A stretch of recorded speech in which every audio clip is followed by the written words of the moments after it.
ঘর আমরা যেটা আসলে বুঝি যে ঘুমের যে স্পেশাল রুম, সেই স্পেশাল রুমে আমাকে নিয়ে যায়, রাখে, চোখ বেঁধে নিয়ে যায়। তো সেটা হলো যে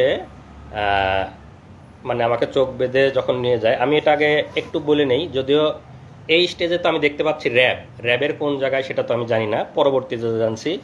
আমি এই স্টেজেই আপনাদেরকে একটু বলে দিচ্ছি। সেটা হলো যে আমাকে যেখানে রাখছিল সেটা হলো র্যাব 2 বসিলা মোহাম্মদপুর ক্যাম্প। আমি আবার বলতেছি, র্যাব 2 বসিলা মোহাম্মদপুর, ঢাকা। এখানে আমাকে রাখছিল। তো সেখানে আমাকে চোখ বেঁধে যখন নিয়ে গেল, নিয়ে যাওয়ার পরে আপনারা যদি সাংবাদিক বা যারা আছেন, যারা মানবাধিকার কর্মী আছেন, তারা যাবেন, তারা দেখবেন র্যাব 2 বসিলা মোহাম্মদপুর ক্যাম্পে যদি আপনারা দরজা দিয়ে ঢোকেন, ঢুকে ডান পাশের যে বিল্ডিংটা, স্বাভাবিকভাবে দেখে মনে হবে একটা স্বাভাবিক বিল্ডিং, একতলা কি দোতলা বিল্ডিং, একটা গেট দিয়ে ঢুকে ডান পাশের বিল্ডিংটা। তো সেই বিল্ডিংয়ে আমাকে তখন ওই রুম থেকে চোখ বেঁধে নিয়ে গেল একটা টয়লেটের মধ্যে দিয়ে, দরজা আছে, দরজা দিয়ে সম্ভবত আন্ডারগ্রাউন্ডে নিয়ে গেল। সেখানে একদম সিঙ্গেল সিঙ্গেল গুমের রুম করা আছে, এখানে বিভিন্ন যাদেরকে গুম করে নিয়ে আসে সেখানে রাখা। আমাকে সেই একটা রুমে রাখলো। তো সেই রুমটার বর্ণনা এরকম যে, আমরা যদি বাংলাদেশের একটা টয়লেট মতো চিন্তা করি, লো লো কমোড টয়লেট, যেগুলো আমরা স্বাভাবিকভাবে ইউজ করতে পারি, হাই কমোড টয়লেট না। তো ওই রুমের মধ্যে একটা ছোট্ট ছোট্ট টয়লেট আছে, একটা ট্যাপ, একটা বদনা। তার মানে আপনার টয়লেট বা প্রস্রাব করার জন্য বাইরে যেতে হচ্ছে না, ওখানে টয়লেট করা যাবে। আর বাকি যে ফাঁকা জায়গাটুকু আছে, মানে একটা টয়লেটের, বড় একটা টয়লেটের জায়গার মতো বাকি যে ফাঁকা জায়গাটুকু আছে, সেই জায়গায় একটা স্বাভাবিক মানুষ টান টান হয়ে শুয়ে থাকতে পারবে না। আমি হাইটে অত বেশি লম্বা না, তারপরে আমাকেও পা একটু ঘুচায় এভাবে এভাবে শুয়ে থাকতে হতো, এরকম, এতটুকু জায়গা। আর সামনে যে দরজাটা, দরজাটা একদম সলিড, এই দরজাটার মানে রডের শিক নাই, দরজাটা একদম সলিড। দরজার মানে হেড বরাবর একটা গোল ছিদ্র করা। তো সামনে যারা মানে গার্ড থাকে, তো কাউকে বলার দরকার হলে ওই ছিদ্রর ওইটা সরায় ওদেরকে ডাক দিলে তখন ওরা কোনো কথা বলা বা কোনো জরুরি কিছু দরকার হলে ওরা, অথবা খাবার দেওয়ার দরকার হলেও ওদিক দিয়ে এসে কথা বলে তারপরে খাবার দেয়। তো ওইটা হলো একদম স্পেশাল রুম ঘুমের, যে একদম মানে আমরা ভাষায় বর্ণনা, আপনারা আয়নাঘরের অনেক ছবি হয়তো ইয়েতে, নেত্র নিউজে বা বিভিন্ন জায়গায় দেখছেন, আগামীতে আরও আসবে, আপনারা হয়তো ভিডিও দেখতে পারবেন, সাংবাদিক মানবাধিকার কর্মীরা যাবেন, সেগুলো ভিডিও করে নিয়ে আসবেন। তো একদম যেটা বর্ণনা দিলাম, একটা ছোট টয়লেট এবং বাকি যে ফাঁকা জায়গাটুক থাকে, কষ্টে মষ্টে পা ভাঁজ করে একজন মানুষ শুয়ে থাকতে পারে। তা আমাকে ওখানে রাখলো, রাখার পরে একা একা ওই রুমে, ওই রুমগুলো হলো সিঙ্গেল ইউনিট, একা একা একা রাখলো। তো স্বাভাবিকভাবে ওখানে তো সবসময় মৃত্যু আতঙ্ক, মানে কখন মেরে ফেলবে, কখনই, মানে সবসময় কল্পনা যে মেরে কোথায় লাশ ফেলে দেবে, কেউ টের পাবে। বাংলাদেশে যা হয়, মানে লাশ ভাসতেছে, গুম হয়ে যাচ্ছে, নিখোঁজ হচ্ছে, কে কোথায় মারা যাচ্ছে, কার কোথায়, সেগুলো সবসময় চিন্তা হচ্ছে। তো পরের দিন রাতের বেলা আমাকে আবার ওই গুমের ওই যে সিঙ্গেল রুম, আয়নাঘরের যে সিঙ্গেল রুম, সেই রুম থেকে নিয়ে যায়, নিয়ে আবার অফিসারদের রুমে নিয়ে যায়। অফিসারদের রুমে যখন যাবে সবসময় চোখ বাঁধা, গুমের রুমে থাকা অবস্থায় চোখ খোলা রাখে। অফিসারদের রুমে যাওয়ার সময় সবসময় চোখ বাঁধা, কারণ কে জিজ্ঞাসাবাদ করতেছে, কে অফিসার, কে কি, কোনো কিছু বোঝার সুযোগ নাই। তারা বাংলাদেশি না ভিনদেশি তাও বোঝার সুযোগ নাই। এবং আমার কাছে যথেষ্ট সন্দেহ হয়েছে যে তাদের মধ্যে কিছু ভারতীয় মানে বা এদের থাকতে পারে, এবং এদের জিজ্ঞাসাবাদ, এদের টেকনোলজি, মোবাইল সার্চিং, এগুলো এত ইন্টেলেকচুয়াল, এত দক্ষ, আমার কাছে মনে হয় না যে বাংলাদেশিরা এত দক্ষ হতে পারে। তাদের মধ্যে 2 শাখার এআইজি ছিল, এতটুকু পর্যন্ত তার ইনফরমেশন আমি জানি। এটা হলো মহিউদ্দিন ফারুকী, এটা হলো মহিউদ্দিন ফারুকীর ছবি। আমরা জাস্ট ছবিটা আপনাদেরকে দেখাচ্ছি, আমি পরবর্তীতে আমার কমেন্টে দিয়ে দেবো বিস্তারিত। এইটা হলো সেই মহিউদ্দিন ফারুকী। এই শোর আমাকে ওরা এইটা বুঝতে পারছে যে আমি লোকজনকে বলে দেওয়ার চেষ্টা করছি, ওরা ওদেরকে ধরা খাওয়ানোর চেষ্টা করছে।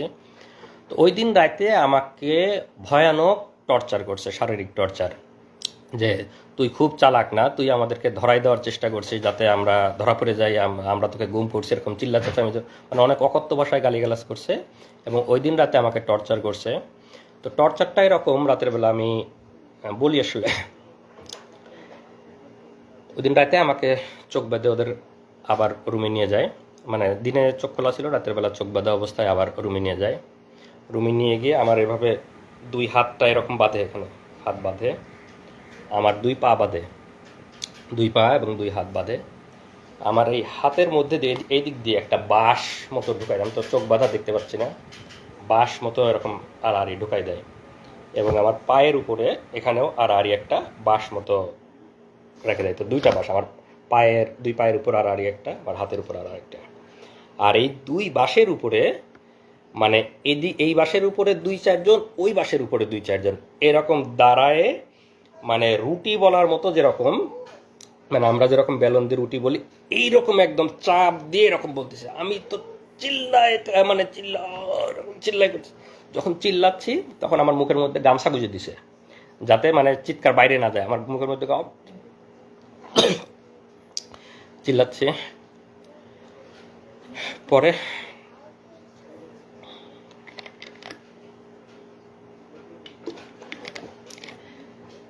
এভাবে প্রায় 15-20 মিনিট আমার উপর ভয়াবহ টর্চার চালায় ওরা।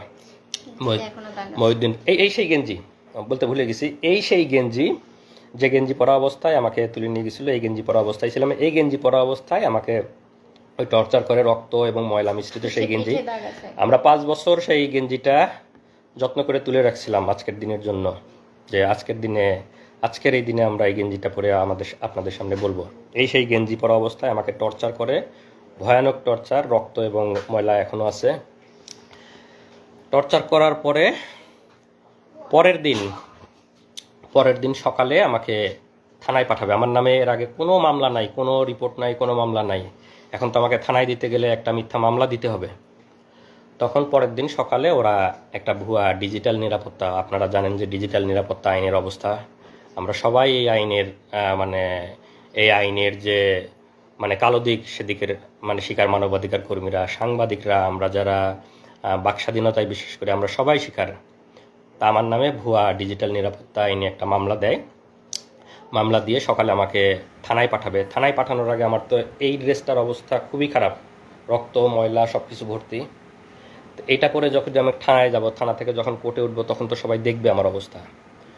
তখন ওরা করে কি, আমার যেহেতু লাগেজ ওদের কাছেই, আমাকে এয়ারপোর্ট থেকে তুলে নিয়ে গেছে, লাগেজ তো ওদের কাছেই, লাগেজে আমার জামা কাপড় আছে, লাগেজ থেকে অন্য একটা গেঞ্জি নিয়ে আসলো। অন্য একটা গেঞ্জি নিয়ে এসে আমাকে বললো যে এটা চেঞ্জ কর। এটা খুলে আমাকে ফ্রেশ যে একটা গেঞ্জি, সেই একটা গেঞ্জি পরতে দিল, এই গেঞ্জিটা পর। তো আমার মানে হাত পায়ের আমার ওঠার মতো অবস্থা নাই, কোনো মতে ওরাই পরাই দিল। আমি কোনো মতো করে পরে গেঞ্জিটা চেঞ্জ করে এই গেঞ্জিটা আমার লাগেজে, মানে ভাগ্যিস এই গেঞ্জিটা ওরা আমার লাগেজে দিয়ে রাখছিল, ওই এটাই করে লাগেজেই ফেলে দিয়ে রাখছে।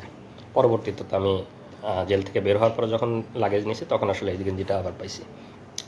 আমাকে ফ্রেশ একটা গেঞ্জি পরায়ে আমাকে থানায় পাঠায় দেয়। থানায় পাঠায় দিয়ে সেখানে যেটা বললাম যে আমার নামে মিথ্যা ডিজিটাল নিরাপত্তা আইনে মিথ্যা মামলা দেয়। মামলা দেওয়ার পরে আমি তো থানায় এসে, দিকে তো আমার পরিবার খোঁজাখুঁজি করতেছে, যে সংবাদ সম্মেলনে ওরা জানছে, মানে দেখতে পাইছে যে আমাকে মানে গ্রেপ্তার দেখাইছে, কিন্তু এখনও ওদের সাথে আমার দেখা হয় নাই। আমি তো বুঝতে পারতেছি না যে আমাকে গ্রেপ্তার মানে পেপার পত্রিকায় মিডিয়া, কারণ আমি তো আমার জগতে। তো এই পর্যায়ে ওরাও খোঁজাখুঁজি করতেছে। তো এখন ও একটু সংক্ষেপে বলুক যে ওদের থানায় আসার পরের অভিজ্ঞতা। তার আমার কথা শেষ হয়েছিল যে আমার থেকে টাকা নিল, টাকা নেওয়ার পর তারা কনফার্ম করলো যে টাকা পেয়েছি, একটু পরে ছেড়ে দিব। তো আমরা ওয়েট করছি, আর কোনো খবর নাই। এরপরে যখন অনেক বেশি ভাইরাল হলো, তারপর হচ্ছে মানে আমার কাছে ওই যে আমার হাজব্যান্ড বললো না যে যারা গার্ড দিচ্ছিল তাদেরকে অনেক রিকোয়েস্ট করছে, তো সেখানকার একজন আমাকে কল দিয়ে বলছে যে আমি আপনার হাজব্যান্ডের ব্যাপারে জানি, উনি ভালো আছে, উনি মারা যায় নাই, উনি ঠিক আছে, আপনারা চিন্তা করিয়েন না। তো আপনারা যে এত একদম মানে ভাইরাল করে ফেলতেছেন, ম্যাসাকার করতেছেন, এই সেই করতেছেন, এগুলা কইরেন না, যত করবেন তত ক্ষতি হবে, এরকম করে আমাকে বলছে। তো তারপর আমি বললাম আমাকে তো কিডন্যাপের কথা বলে টাকা নিছে, তো এগুলা কারা তাহলে? পরে বলে তাই নাকি, টাকা নিছে, আপনারা টাকা দিছেন কেন? তারপরে আমি বললাম আমি তো জানি না, আমাকে বলছে কিডন্যাপ করছি, টাকা দেন, টাকা দিছি, কিন্তু তাকে আর ফিরিয়েও দেয় নাই এবং ফোন নাম্বারও বন্ধ। তখন সেই পুলিশ অফিসার বলছে না, কিডন্যাপ করা হয় নাই, সে ডিবির হেফাজতে আছে এবং তাকে সম্ভবত অ্যারেস্ট দেখানো হতে পারে 2-1 দিন পরে। আপনারা যারা লাইভটা দেখতেছেন একটু শেয়ার করেন, যাতে বাকি সবাই আসলে যে ফ্যাসিবাদ এবং গুম এরা যে কতটা ভয়াবহ, সবাই যেন জানতে পারে। হাসিনার ফ্যাসিবাদের শাসন এবং হাসিনার গুম নিয়ে সবাই যেন জানতে পারে। আপনারা সবাই লাইভটা একটু শেয়ার করে দিন, যাতে সবার কাছে এই ইনফরমেশনগুলো পৌঁছায় যায়। তো এই 2টা আঙ্গুল মানে কোনোভাবেই আমি মানে এরকম ভাঁজ করে, এই 3টা আঙ্গুল দিয়ে আমি খাওয়া দাওয়া করতাম, এই 2টা আঙ্গুলের কোনো ফিলিং ছিল না। ওরা এমনভাবে মানে টর্চার করে যে এখানে বাইরে থেকে বোঝা যায় না ভিতরের নার্ভ এবং ভেসেলগুলো যাতে ড্যামেজ হয়ে যায়।